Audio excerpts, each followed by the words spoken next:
Thank you for you to be here with us today. I would like you to ask you to introduce yourself and tell us how you got started in neuromarketing. Well, thank you for having me here. And I am Roger Dooley. I am the author of Friction and Brainfluence. And these days, I spend a lot of my time writing and speaking about using neuroscience and behavioral science to do better marketing and better business in general. And as far as my start in neuromarketing, it was sort of accidental. I began writing at a domain that I created, neurosciencemarketing.com, just as kind of a sort of little hobby thing. And what I found was people were reading my posts, they were getting a lot of attention. And so that encouraged me to write more. And after a few years, I had built up hundreds of posts and got invited to write Brainfluence by Wiley Publishing here in the States. And that pretty much explains how I got there. I've been doing it ever since. Roger, you as a pioneer in neuromarketing follow the evolution of the markets. How do you see this evolution of the neuromarketing from the beginning to the present day, and what do you foresee for the future of the area? Right. Well, I think the industry has changed a great deal. First, when I started in neuromarketing, there wasn't that much science involved, at least from many of the companies that were portraying themselves as neuromarketers. They had some kind of equipment, whether it was fMRI or EEG, and they claimed to be able to explain whether customers would like your ad, would like your product, whether they would buy it from the readings they were getting. And in many cases, there really wasn't a lot of hard data to back that up. And that has changed over the years. There's been a lot more data collected, a lot more science involved. And these days, at least some of the players are certainly more credible than the early days. The other huge change has been the cost of neuromarketing studies. When I started writing about neuromarketing, the cost was really only affordable for big brands looking at big problems.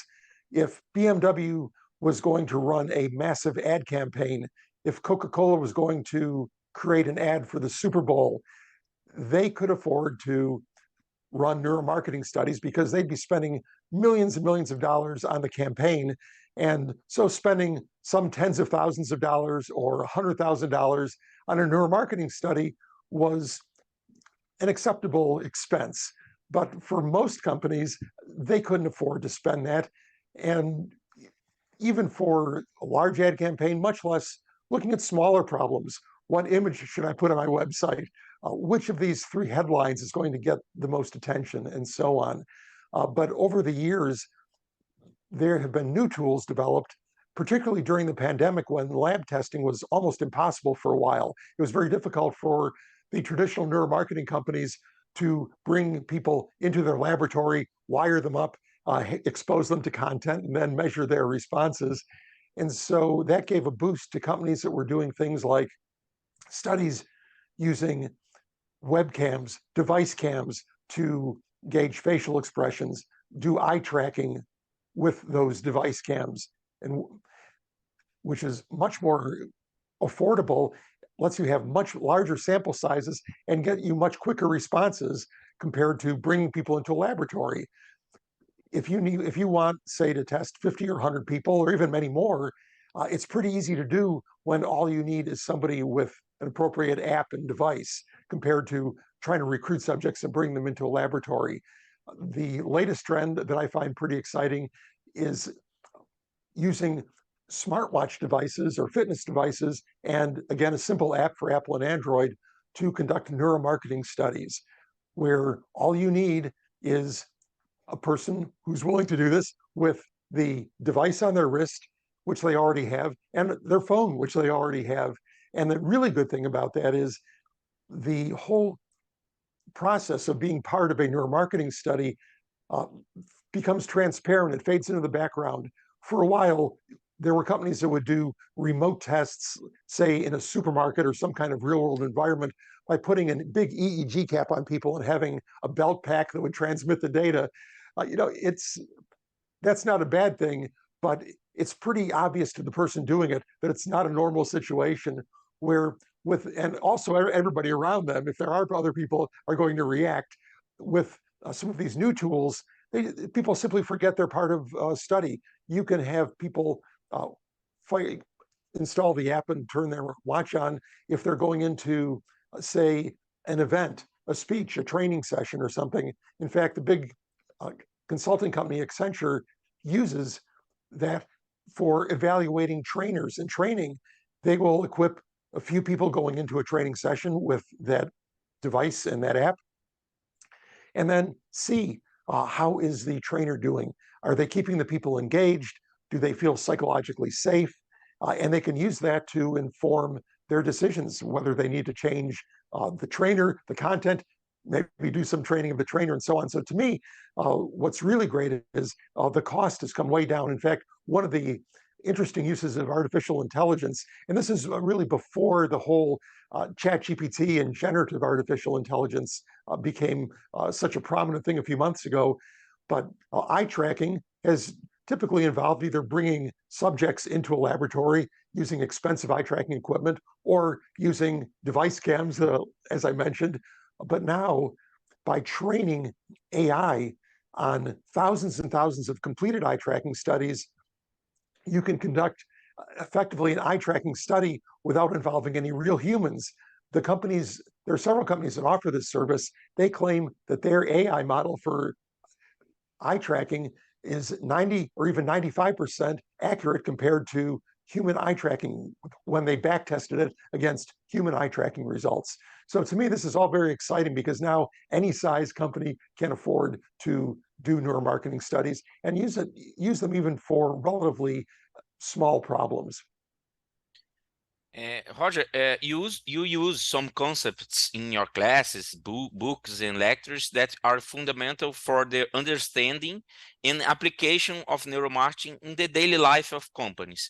One that really caught my attention when I saw it was the Persuasion Slides, because it covers some fundamental concepts of behavioral science. A lot of concepts together. Can you explain its concepts to us, if possible, with a real case that you saw applied?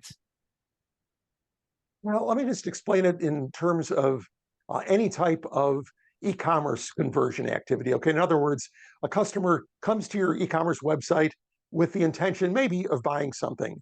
And what you would like them to do is place the order and get all the way through to the point where they actually pay for it, and you can ship them the product. In other words, it's a fully complete order. So the concept of the persuasion slide, what I wanted to do was create a framework or a model that people could use, marketers could use, to apply both the sort of traditional marketing thinking about how to persuade people, but also employ behavioral science techniques. Because traditionally, marketers would talk about features and benefits. They'd say, well, this is why this product is good, why it's better than the competition. These are its characteristics, and so on. But it's equally important to use those non-conscious factors. For example, Robert Cialdini's principles of influence, using social proof. Other people say this product is good. They've reviewed this product. They like it. They're using it now. Authority. This person who really knows about this whole product space, who's an expert, says this is a good product, using principles like that in addition to the sort of facts and figures about the product. So in any case, the framework is a slide, a children's playground slide, if you will, where the child represents, in our example, the customer who arrives at the site. He or she's at the top of the slide. Now, you need several things to happen. First of all, you want to get them to the bottom of the slide. The bottom of the slide is placing an order. So the angle of the slide, first of all, gravity is what makes slides work. Gravity is what holds us to the earth. And if there was no gravity, no child would ever slide down a slide. And that represents the customer's initial motivation. Some customers have a lot of motivation, some not so much. some people, I need this product because I have an immediate use for it tomorrow, and so I'm going to buy it today no matter what. Other people may just come to a website saying, oh, gee, I'll shop around. Maybe I could use a new shirt or something. In any case, that's gravity. Some have a lot, others not so much. Now, at the top of a slide, there is mom or dad gives the child a little push, and that represents, in the framework, a nudge or a prompt, something to get the ball rolling. It could be a call to action, a big buy now button. And actually, there could be several slides in a process like this, but anything that gets the customer moving. It could be an email that brings them to the website in the first place. That gets them moving down the slide. Now, the angle of the slide is the motivation that you provide. And this is where the factors that I was talking about come in. In other words, how attractive is the product itself? Is the product a good product? Does it, if it's apparel, if it's a shirt or a dress, does it look nice and so on? And that's important. The other part, though, are those non-conscious motivators where you can apply social proof. You can use scarcity, another Cialdini principle. Cialdini has shown, and many, many other experiments have shown, that when something is in short supply, it's more attractive. So when you go to the e-commerce site and you see only 2 left, that is using scarcity to motivate the customer to action. And so the more motivation you can apply, the steeper the slide will be, the more likely it is that the child will get to the bottom of the slide, that the customer will complete the purchase. And that's whether it is explaining what's good about the product or using some of these other factors like social proof, authority, and so on. That's the angle. Now, what often prevents kids from getting to the bottom of a slide is friction. If you've ever seen a kid get stuck partway down a slide, it's because the slide isn't slippery enough. There's too much friction. And that happens in our framework too. And friction in the persuasion slide is difficulty, effort required. The more difficult something is, the more effort it takes, the more likely the customer is to get partway down, but not get to the bottom. And this is something that e-commerce companies like Amazon realized very early on. Way back in 1997, Jeff Bezos was talking about frictionless shopping. He realized that making it easy was incredibly important to get people to buy stuff. And that's why they patented one-click ordering, and they made the entire ordering process as simple and frictionless as possible. So that's the persuasion slide explained using e-commerce as an example. Really nice. Well, it's easy. It's an easy task when we think about how we activate the 5 senses when we think about restaurants, coffee shops, and stores in general. Okay. But how do you do this with a book? You mentioned the Friction book, and it seems you have a great story about your book called Friction. When you prepared a different cover to cause the 5 senses to activate the 5 senses to your public, to your audience, and so you can if you can share this amazing history with us, it would be great. Well, yeah, I don't think I hit all 5 senses. Doesn't really smell much other than like any other book. But in creating the book Friction, to me, it was important that the book relate to the concept. And you can't really see it on the camera, but there is a slight little bumpy surface to it that when you hand somebody a book, they often feel it and go, ooh, friction, because it feels a little bit sandpapery. It's not too rough. Actually, I saw a book that had a more sandpapery cover, and I said, wow, I have to have that. And I talked to the author of that book, and he said, yeah, it was cool, but bookstores complained because our book damaged the books next to theirs, and so don't do that. So I didn't do that. But that little sense of touch, if people pick it up in a bookstore, of course, it doesn't really work online where you're only looking at an image, but in a bookstore, they will feel that, and it'll relate to the topic of the book. Some of my business cards have a little sandpapery strip on the back over the word friction that gives it that little tactile impact too. Something else that I did with the book was optimize the cover using eye tracking studies. We tested this cover against several other cover designs, and it was the one that stood out in Amazon thumbnail lineups. I mocked up 4 different book covers, one from the publisher, and 3 others of mine, one of which was this black cover, and put it next to other business books in what looked like a little thumbnail lineup, and conducted eye tracking studies using both the expensive laboratory-based eye tracking, because I had a friend who actually had a lab who did that for me. I would never be able to afford it for something like a book cover, but also a couple of online services that use either subjects that are doing it remotely just with their phone cam or their laptop camera, and also a couple of AI tests. And all of them chose this cover as the one that attracted the most visual attention over the other covers. Now, of course, we have to understand the limitations of this too, because just because that cover attracted more attention from viewers doesn't mean they're going to buy it, but it's a start. You know, when people are scanning quickly through dozens of books on an e-commerce site like Amazon or any other one, they're not going to spend a lot of time studying each one. If your cover pops a little more than the rest, but attracts their attention, you've got maybe a little better chance of them clicking through, reading more about it, and then making the sale. Besides the using of eye tracking, what do you recommend to us to, for example, to activate the 5 senses in e-commerce, for example?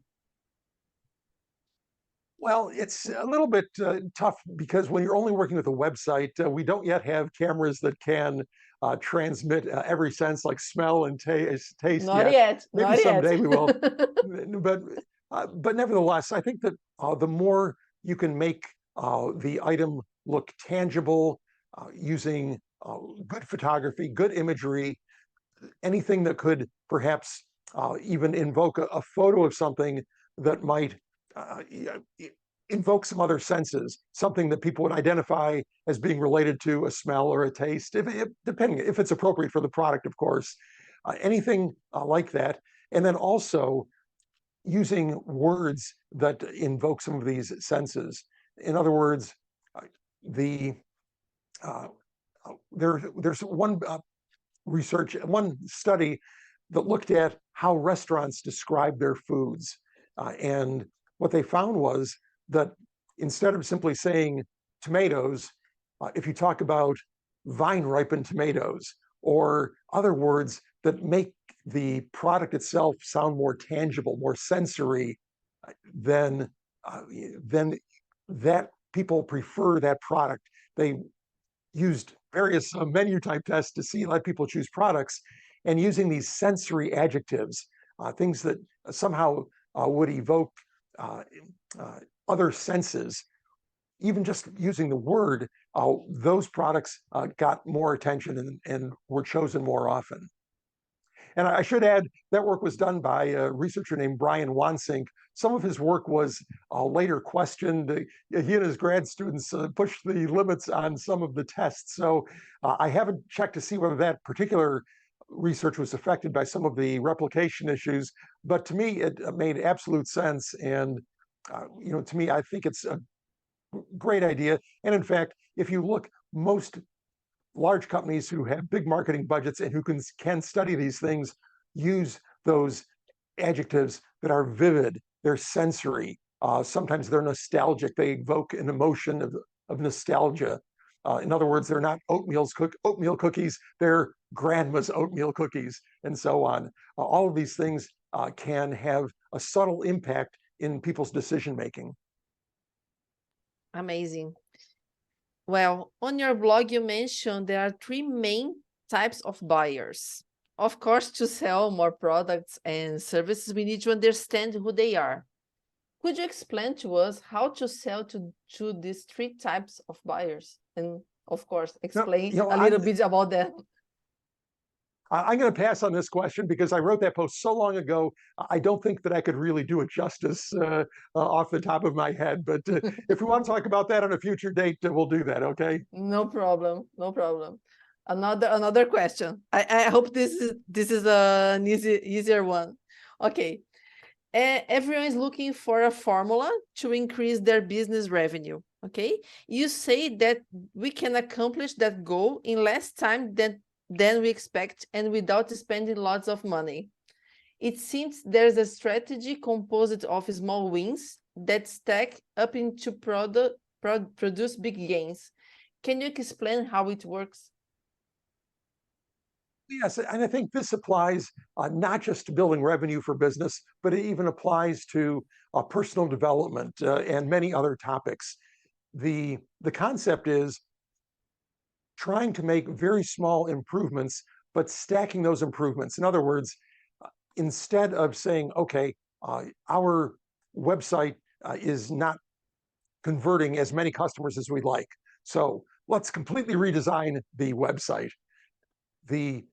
Or start with a new, fresh look, and it's going to be expensive. It's going to take months to do, but this will maybe, we hope, produce the results we want.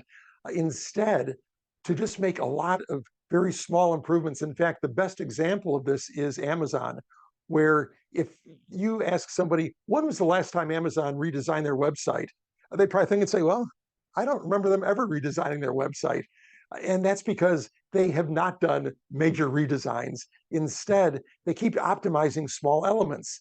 They will run an A/B test on whether putting the price in one place or in a different color or different size font will help or hurt sales or have no effect.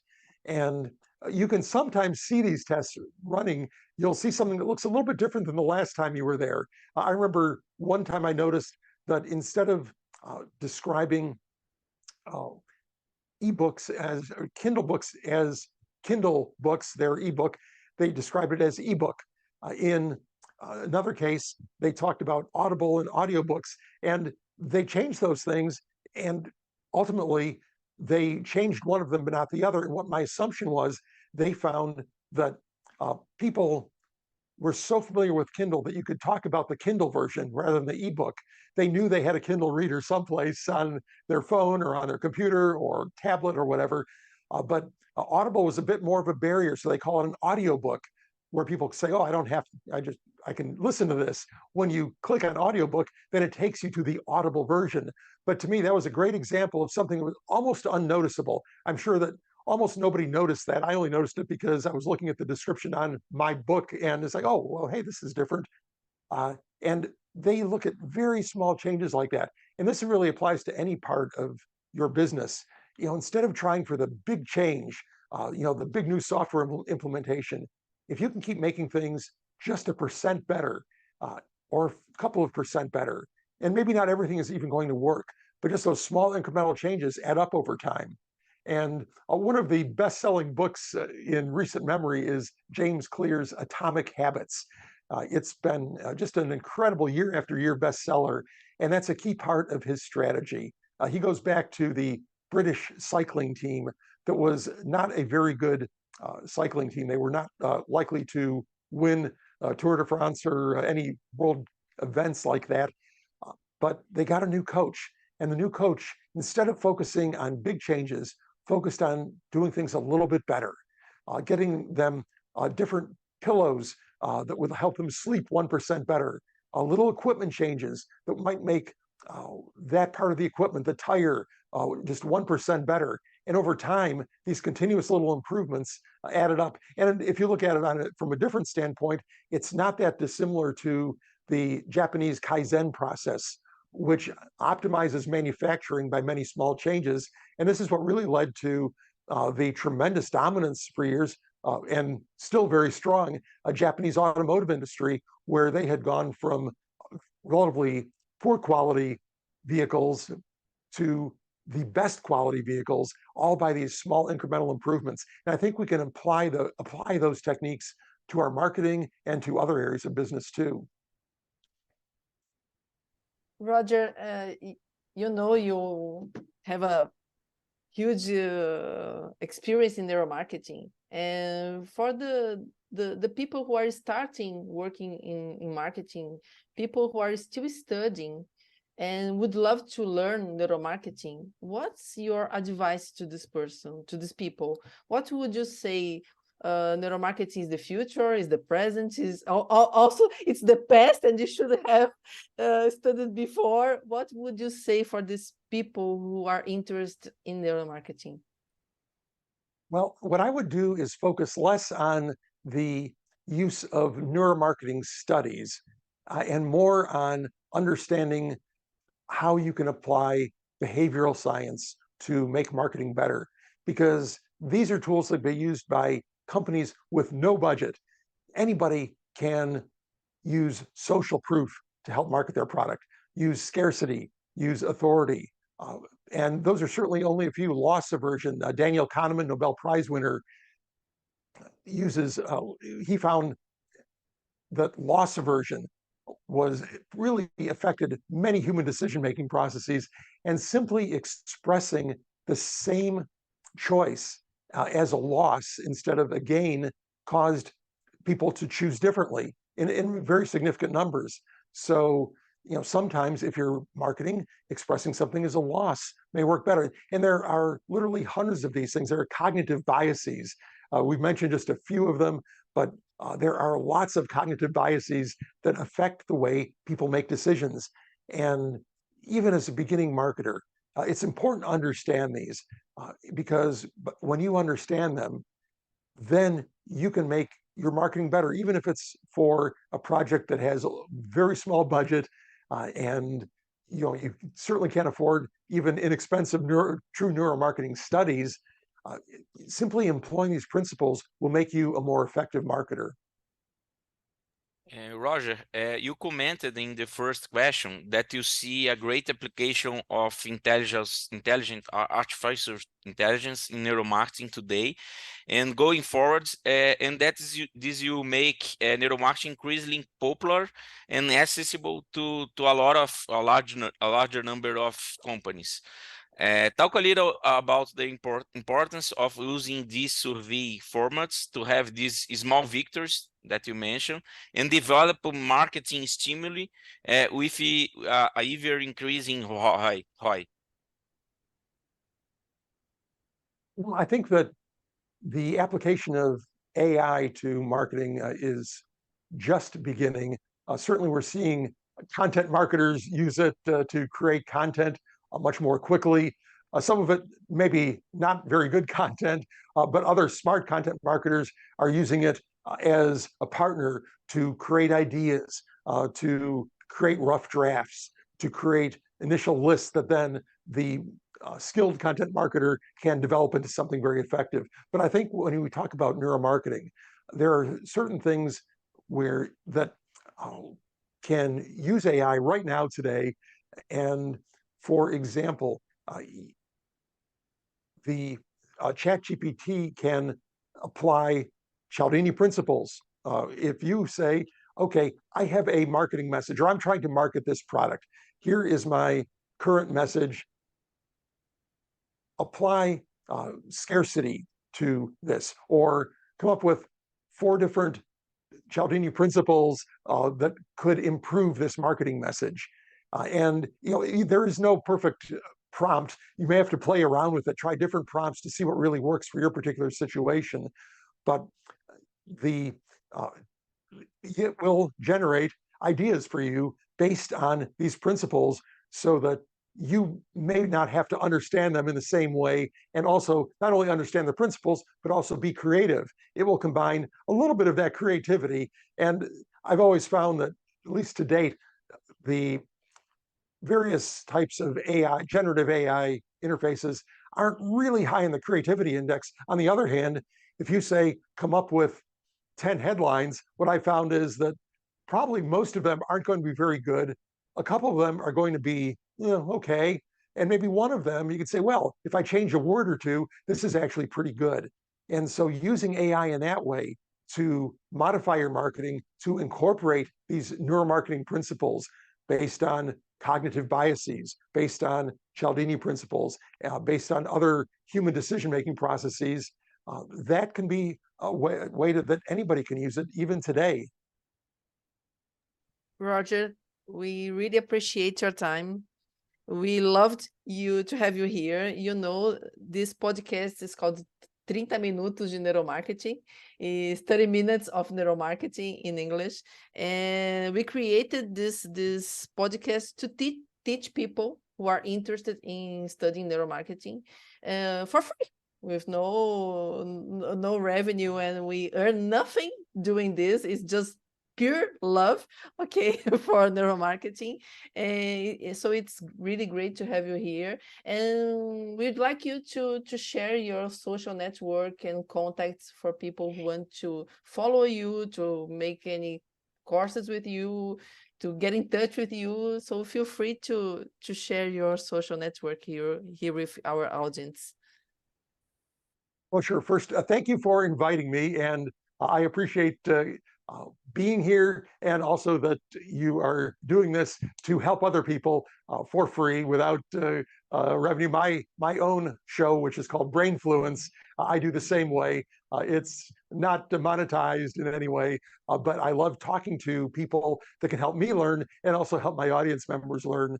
So I thank you for that, and I hope very soon to be able to return to your beautiful country of Brazil. I haven't been there since COVID, so I've really enjoyed visiting Sao Paulo and Rio de Janeiro, and hope to get back there soon for a speaking engagement or training or something like that. But as far as how to find me, the best place to start would be rogerdooley.com. There you can find my social links. You'll find my podcast episodes that are in audio, video, and text versions, and links to my other content. I'm most active these days socially on LinkedIn, where I'm Roger Dooley, pretty easy to find, and also on Twitter, Instagram, and Threads, where I am Roger Dooley. So pretty simple, pretty easy, and would love to connect with some of your audience members. That would be fantastic.